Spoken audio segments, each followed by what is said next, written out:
Hello.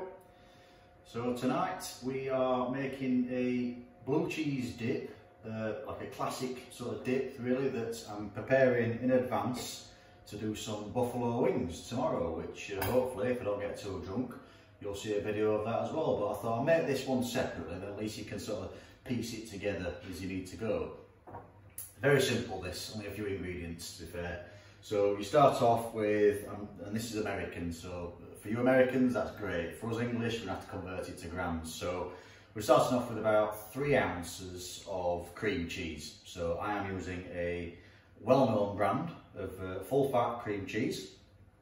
And then you've got about the same amount of a blue cheese. So I'm actually using a Stilton, which this has actually been saved from Christmas, which was 5 months ago.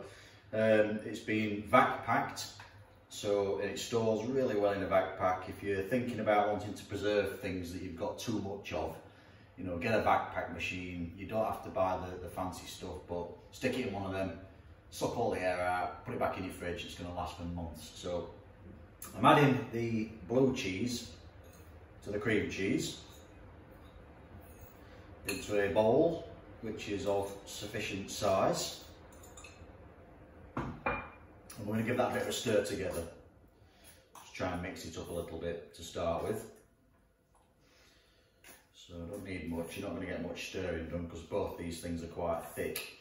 It's fairly important to note actually that both these items, the cream cheese and the blue cheese, have been brought up to room temperature. I've taken them out of the fridge, I've left them out on side for an hour or so, so they've come up to room temperature.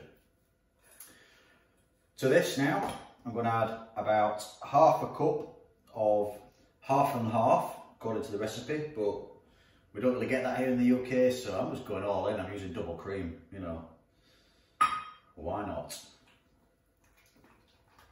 And then, as well as that, we're adding about 1/4 of a cup of sour cream.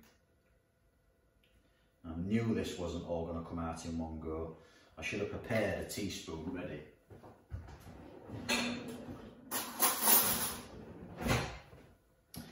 So I'm going to scoop all of this out into the bowl. Much of it as I can get. And then we're going to stir all this together, get it all blended in, get it all mixed up nicely.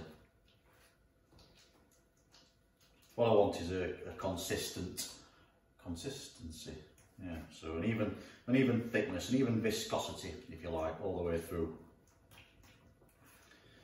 So mix it all together, just using a fork, stir it up.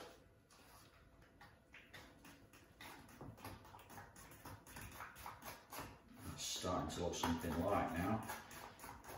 It looks quite thick, to be honest. I'm just following the recipe that I found. I will put the ingredients in the description below. It looks quite thick. What I'll do is leave this in the fridge overnight, ready for tomorrow's cook. And if it's still really thick like this, what I might do is add a bit more cream or a bit more sour cream or something, just try and loosen it up a little bit. Now, something that doesn't say in this recipe, and I'm only doing this because I've got loads growing in the garden, it's spring here now, is I'm going to add some chives. So I've just chopped these fresh chives up.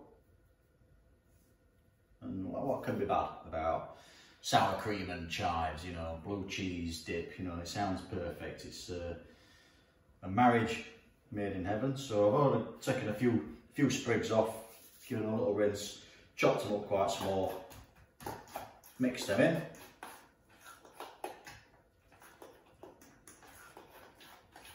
And that's pretty much it. You know, there's not much more I can say about this. I'm going to put that into the fridge now.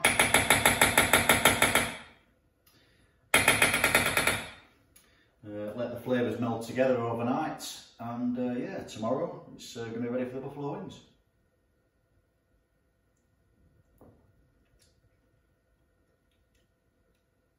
That's not bad.